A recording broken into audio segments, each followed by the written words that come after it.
राम राम दोस्तों, selection point YouTube channel पर आप सभी का स्वागत है। आज है 31 दिसंबर 2025 और आज के करंट अफेयर्स में हम 30 और 31 दिसंबर दोनों का संयुक्त रूप से करंट अफेयर्स पढ़ेंगे, जिसमें हम राजस्थान पत्रिका, दैनिक भास्कर और सूजस की रिपोर्ट को पढ़ेंगे।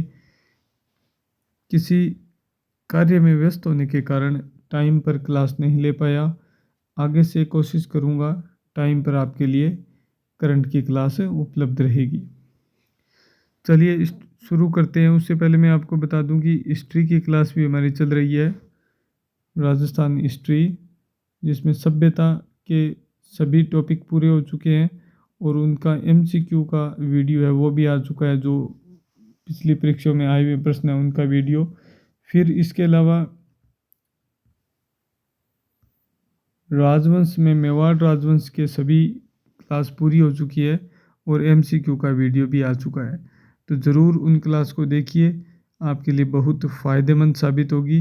करंट अफेयर्स की क्लास और हिस्ट्री दोनों की क्लास आगे भी आपके लिए ये सीरीज जारी रहेगी और कोशिश करेंगे कि दूसरे सब्जेक्ट्स की भी क्लास इस यूट्यूब चैनल पर आपके लिए उपलब्ध हो। और इस वीडियो की और अन्य वीडियो की पीडीएफ प्राप्त करने के लिए आप हमारे यूट्यूब चैनल सिलेक्शन पॉइंट को ज़रूर सब्सक्राइब करें और पीडीएफ के लिए आपको टेलीग्राम चैनल को ज्वाइन करना पड़ेगा, जिसका लिंक मैं इस वीडियो के डिस्क्रिप्शन में आपको उपलब्ध करवा दूंगा। चलिए सबसे पहले स्टार्ट करते हैं। आज की पहली न्यूज़ रक्षा से संबंधित है। लंबी दूरी की गाइडेड रॉकेट प्रणाली पिनाका का सफल परीक्षण हुआ है। कहाँ पर हुआ है? ओडिशा के चांदीपुर स्थित एकीकृत परीक्षण रेंज पर पिनाका का ये पहला सफल परीक्षण है। किसने किया? डीआरडीओ ने किया है। रेंज क्या है? 120 किलोमीटर प्रति आवर्स। स्वदेशी पिनाका मल्टी बैरल रॉकेट प्रणाली है। फिर है शूटिंग बॉल वर्ल्ड कप के लोगों का अनावरण गाजियाबाद में आयोजित हुआ। Shooting ball federation of India का दूसरे संस्करण के लोगों का अनावरण किया गया और इसमें शूटिंग बॉल संघ के अंतर्राष्ट्रीय शूटिंग बॉल संघ के अध्यक्ष डॉक्टर अनिल अग्रवाल भी मौजूद थे। इसका आयोजन होगा 1 से 3 फरवरी को जवाहरलाल नेहरू स्टेडियम, नई दिल्ली में। फिर अगली न्यूज़ है, ग्लोबल सॉकर अवार्ड में सम्मानित हुए दिग्गज खिलाड़ी। बेस्ट मिडिल ईस्ट प्लेयर चुने गए हैं रोनाल्डो। टेनिस स्टार जोकोविच चुने गए हैं ग्लोब स्पोर्ट्स अवार्ड से और ओस्मान डेम्बले बनी है सर्वश्रेष्ठ फुटबॉलर पुरुष के और सर्वश्रेष्ठ महिला फुटबॉलर बनी है स्पेन की आइताना बोनमाती। स्पेन की आइताना बोनमाती बनी है सर्वश्रेष्ठ महिला फुटबॉलर। सर्वश्रेष्ठ पुरुष फुटबॉलर बने हैं पीएसजी के ओस्मान डेम्बले। टेनिस स्टार जोकोविच ये ग्लोबल स्पोर्ट्स अवार्ड से नवाजे गए हैं और बेस्ट मिडिल ईस्ट प्लेयर चुने गए हैं फुटबॉलर रोनाल्डो। 40 वर्ष के खिलाड़ी हैं ये। फिडे विश्व रैपिड चैंपियनशिप, प्रधानमंत्री मोदी ने हम्पी और एरिगेसी को पदक जीतने पर बधाई दी है। फिडे विश्व रैपिड चैंपियनशिप के महिला और ओपन वर्ग में कांस्य पदक जीता था किसने? कोनेरू हम्पी और अर्जुन एरिगेसी ने। फिर यह है कि नंबर 1 कार्लसन ने 6ठी बार जीता है रैपिड खिताब। नॉर्वे के मैग्नस कार्लसन ने ये खिताब जीता है। फिर भारतीय रेल 2030 तक बढ़ाने की योजना। देश के प्रमुख 48 शहरों में ओरिजिनेटिंग ट्रेन क्षमता दोगुनी करने की योजना है। भारतीय रेल दुनिया का चौथा सबसे बड़ा नेटवर्क है, इससे आगे अमेरिका, चीन और रूस। यात्री संख्या के लिहाज से दुनिया का सबसे बड़ा पैसेंजर रेलवे नेटवर्क है और देश का सबसे बड़ा और व्यस्त railway station Howrah junction Bengal है। 2.3 करोड़ यात्री रोज यात्रा करते हैं। फिर है सबमरीन सोर्टी। इसका मतलब है किसी पनडुब्बी का ऑपरेशनल मिशन या यात्रा जिसमें वह समुद्र के भीतर अभ्यास या वास्तविक अभियान के लिए निकलती है। राष्ट्रपति मुर्मू हाल ही में नौसेना की पनडुब्बी आईएनएस वागसीर पर सवार होकर एक सबमरीन सोर्टी में शामिल हुई। ऐसा करने वाली वह भारत की दूसरी राष्ट्रपति बनी है। इससे पहले यह वो पूर्व राष्ट्रपति डॉक्टर एपीजे अब्दुल कलाम को मिला था। राष्ट्रपति ने कर्नाटक के कारवार नेवल बेस से पनडुब्बी में यात्रा की। आईएनएस वागसीर नौसेना की आधुनिक डीजल इलेक्ट्रिक पनडुब्बियों की श्रेणी में शामिल है। तो ये है सबमरीन सोर्टी। फिर है T20 में 8 विकेट लेने वाले दुनिया के पहले गेंदबाज बने हैं भूटान के यसे गेलेफू। भूटान में एक मैच चल रहा था भूटान का म्यांमार के खिलाफ, जिसमें इन्होंने 4 ओवर में 7 रन देकर 8 विकेट चटकाए।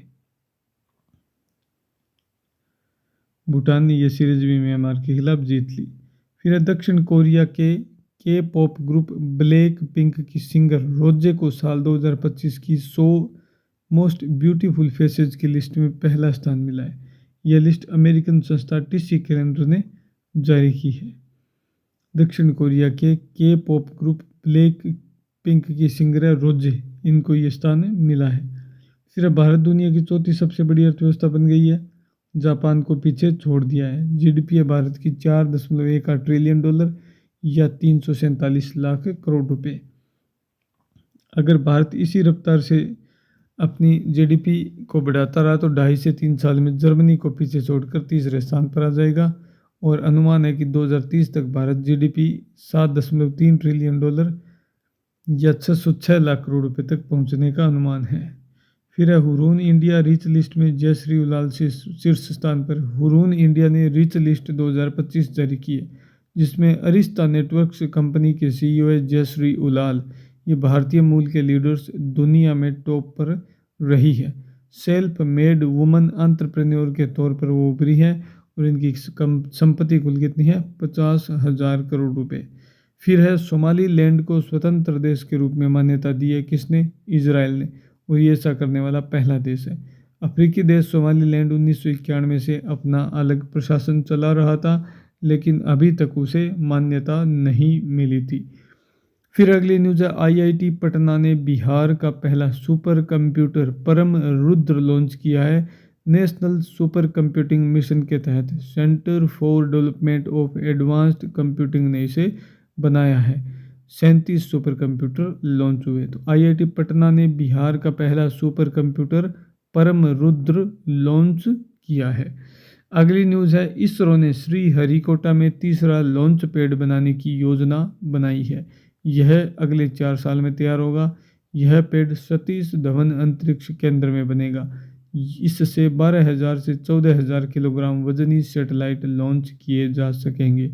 इसरो ने श्रीहरिकोटा में तीसरा लॉन्च पैड बनाने की योजना बनाई है। फिर राष्ट्रीय रक्षा विश्वविद्यालय Gujarat world police and fire games 2029 की 8 स्पर्धाओं की मेजबानी करेगा। पहली बार भारत ओलंपिक शैली के ये खेल आयोजित करेगा। इसमें पुलिस, फायर और सुरक्षा बलों के खिलाड़ी भाग लेते हैं। फिर है 2025 में जलवायु आपदाओं से बहुत नुकसान हुआ है। 10.77 लाख करोड़ रुपए का नुकसान हुआ है, जिसमें हीट वेव, जंगल की आग, सूखा, बाढ़ और तूफानों से हुआ नुकसान शामिल है। सबसे ज़्यादा जंगल की आग से नुकसान हुआ है। बाढ़ की बात करें तो बाढ़ में भारत और पाकिस्तान को ज़्यादा नुकसान हुआ है। फिर word of the day CAT central administrative tribunal Bharat में केंद्र सरकार के कर्मचारियों से जुड़े मामलों की सुनवाई करने वाली एक विशेष न्यायिक संस्था है। यह नियुक्ति, सीनियरिटी, ट्रांसफ़र और पेंशन जैसे सेवा संबंधी विवादों का निपटारा करती है। हाल ही में सीएटी की एक बेंच ने ब्रह्मोस एरोस्पेस के सीईओ जयतीर्थ आर जोशी की नियुक्ति को रद्द कर दिया। सीएटी क्या है? सेंट्रल एडमिनिस्ट्रेटिव ट्रिब्यूनल, जो केंद्र सरकार के कर्मचारियों से जुड़े मामलों की सुनवाई करने वाली एक विशेष न्यायिक संस्था है। सीएटी की स्थापना 1985 में हुई। मुख्यालय दिल्ली में। इसका उद्देश्य केंद्र सरकार और केंद्र सरकार के अधीन संस्थानों के कर्मचारियों से जुड़े सेवा संबंधी मामलों का समाधान करना है। और हाल ही में इसने क्या किया? सीएटी की एक बेंच ने ब्रह्मोस एरोस्पेस के सीईओ जयतीर्थ आर जोशी की नियुक्ति को रद्द कर दिया। फिर अगली न्यूज़ है बैटल ऑफ गलवान, एक फिल्म आ रही है सलमान खान की। इस पर चीन के सरकारी मीडिया ग्लोबल टाइम्स ने आपत्ति जताई है और इसे सिनेमाई अतिशयोक्ति कहा है, जबकि भारत सरकार ने कहा है कि सिनेमा एक कलात्मक अभिव्यक्ति है और भारत में इस पर कोई रोक नहीं है। ये बात बताई है। फिर खालिदा जिया बांग्लादेश की पहली महिला प्रधानमंत्री, इनका निधन हो गया। ये बांग्लादेश नेशनलिस्ट पार्टी से संबंधित थी और इनके कार्यवाहक अध्यक्ष तारिक रहमान ने ये जानकारी दी। 1981 में ये राष्ट्रपति बनी थी। 3 बार ये प्रधानमंत्री रही थी और इनकी पार्टी और इनका जो रुख है वो भारत विरोधी माना जाता है। श्री यादव माटी कला बोर्ड के अध्यक्ष एशिया कॉन्टिनेंट अवार्ड 2025 से सम्मानित हुए हैं।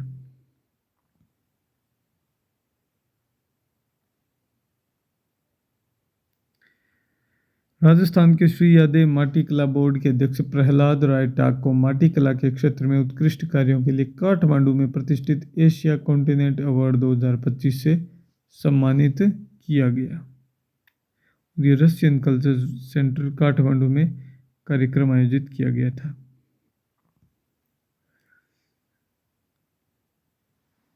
फिर दक्षिणी ध्रुव में पहुंचने वाली सबसे युवा भारतीय बनी है काम्या।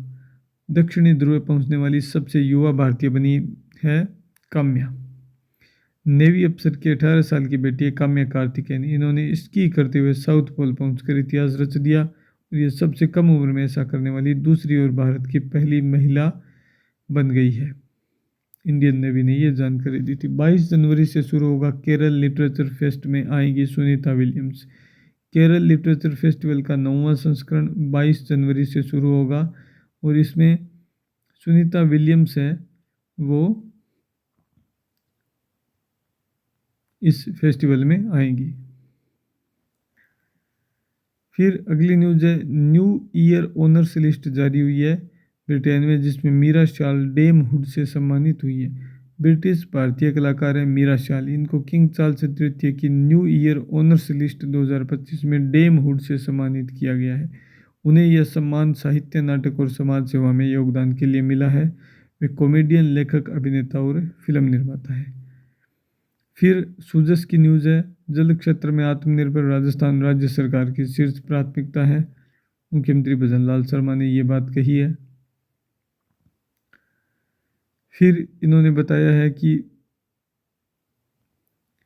डैम से संबंधित कार्य बता रामगढ़ बैराज, महलपुर बैराज आदि के कार्य पूर्ण हो चुके हैं और ये कुल राज्य सरकार का डाटा दिया हुआ है पिछले 2 सालों का, तो ये आप पढ़ सकते हैं। ये हमने पिछली क्लासों में बहुत बार पढ़ चुके हैं हम, इनको आप रिवाइज कर लीजिए, ये आपका होमवर्क है। 78वां आर्मी डे परेड ये जयपुर में होगा और पहली बार होगा। ये प्रश्न बनेगा, ज़रूर प्रश्न बनेगा आने वाली परीक्षाओं में, तो इसको आप ध्यान रखना। 78वां आर्मी डे परेड कब? 15 जनवरी को जयपुर में होगा।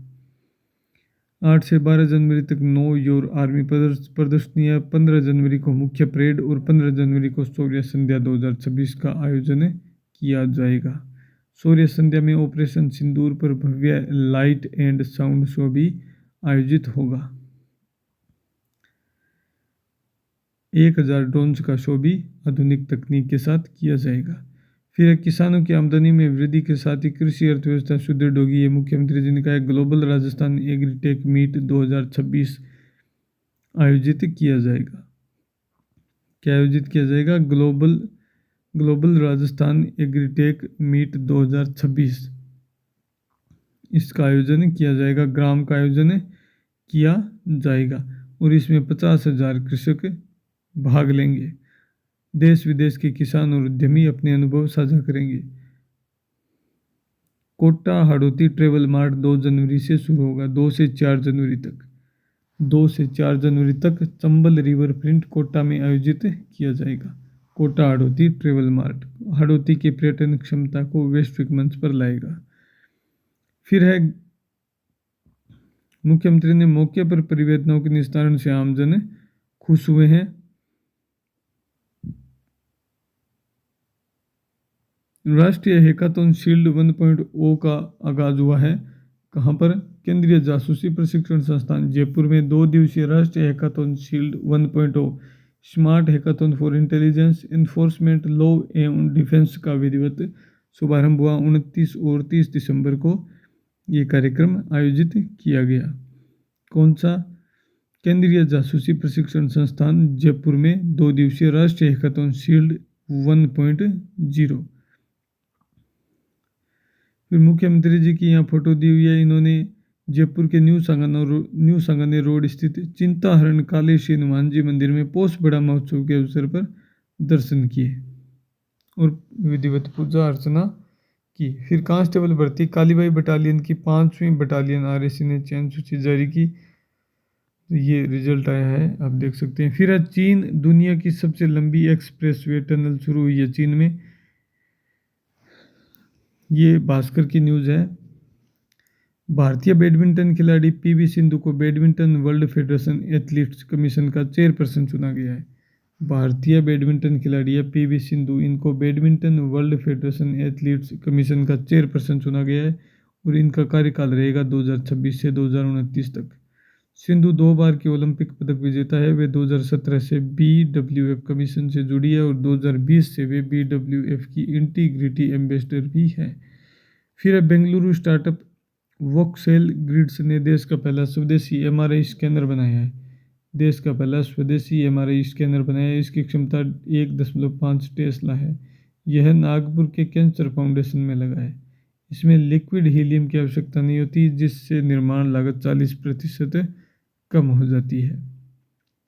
देश का पहला स्वदेशी MRI स्कैनर बनाया है बेंगलुरु स्टार्टअप वोक्सेल ग्रिड्स ने। फिर सरकार ने सुप्रीम कोर्ट में केंद्र का पक्ष रखने के लिए 3 वकीलों को एडिशनल सॉलिसिटर जनरल नियुक्त किया है।